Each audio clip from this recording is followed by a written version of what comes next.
Hi hello दोस्तों, नमस्कार। आप सब कैसे हैं? उम्मीद है कि आप सब अच्छे होंगे। आप लोग के साथ एक देवी गीत लेकर आई हूँ छठ की।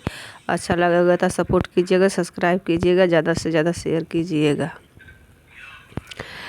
छोटी मोटी चंदन के गछिया भुइयाँ लोटे डाल।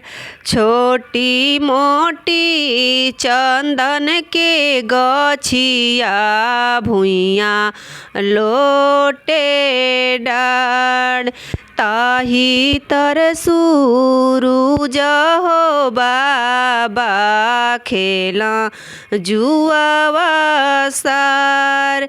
ताही तर सूरुज हो बाबा खेला जुआवा सार। पर दयालोते होई के बोला बहिनी हमार।